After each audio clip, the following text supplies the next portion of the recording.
नमस्कार, आदाब। आज की कहानी मेरी जुबानी जो है अन्नदान की पार्ट 3। तो चलें शुरू करें।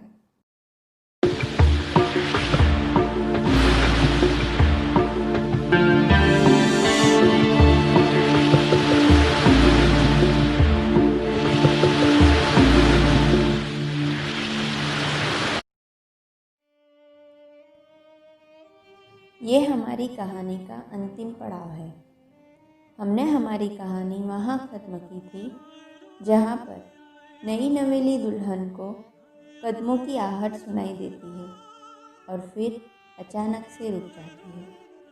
अब आगे नई नवेली दुल्हन को किसी के बात करने की आवाज़ आती है कि भाई, अब तेरा वक्त हो चुका है। अब मैं सांप बनकर तुझे काटूंगा, फिर तू आधा घंटा तड़पेगा और उसके बाद मर जाएगा। मगर मैं तुझे तड़पता नहीं देख सकता, इसलिए जैसे ही तेरा समय होगा तब इतना तेज़ काटकर तेरे जिस्म में इतना जहर फैला दूं कि तेरी मौत तुरंत हो जाए। ये बात सुनकर उस नई नवेली दुल्हन का दिल टूट जाता है और वो फूट फूट कर रोने लगती है। वो सोचने लगी कि अब मेरा क्या होगा। मैं कैसी अभागी हूँ कि मुझे मेरे पति का चेहरा भी देखना नसीब नहीं हुआ, और ये सोच रोती रहती है। उस वक्त पड़ोस के झोंपड़े में एक गर्भवती महिला दर्द के मारे चिल्ला उठी और अपने पति से कहा कि मेरे पेट में आग लगी है और अगर मुझे खाना नहीं मिला तो शायद मैं और मेरा बच्चा दोनों मर जाएंगे। ये सुन उसका पति बाहर निकला और चिल्लाकर खाना मांगने लगा। तभी उस नई नवेली दुल्हन ने उसकी मदद के लिए अपने कमरे में रखा खाना अपने शादी के जोड़े के दुपट्टे में बांधकर उस गरीब को दे दिया, क्योंकि उसे मालूम है कि ये खाना और ये जोड़ा अब उसके काम का नहीं।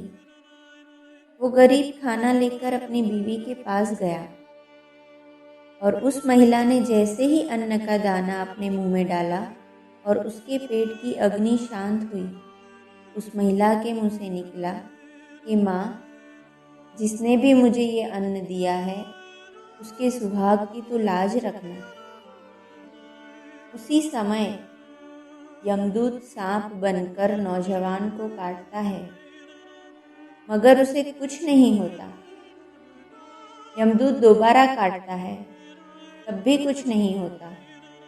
दोनों यमदूत घबराकर चित्रगुप्त के पास जाते हैं और उन्हें सारी बात बताते हैं। तो चित्रगुप्त कहते हैं, कोई देवी शक्ति इसकी मौत के आगे खड़ी है और अब इसकी मृत्यु का समय 70 साल बाद होगा। ये सुनकर दोनों यमदूत नौजवान के पास जाते हैं और उसे खुशी से गले लगाते हैं और कहते हैं कि अब तेरी मृत्यु टल गई है, क्योंकि तुम्हारे घर से अन्न का दान हुआ है। तो दोस्तों, आपको हमारी कहानी कैसी लगी ये कमेंट में ज़रूर बताएं। और इस कहानी से हमें ये पता चलता है कि अगर वो नौजवान निस्वार्थ भाव से मुसाफिरों के लिए चारपाई और पानी का मटका नहीं रखता, उसकी यमदूत से दोस्ती ना हो पाती और उसे मौत का समय पता ना चलता।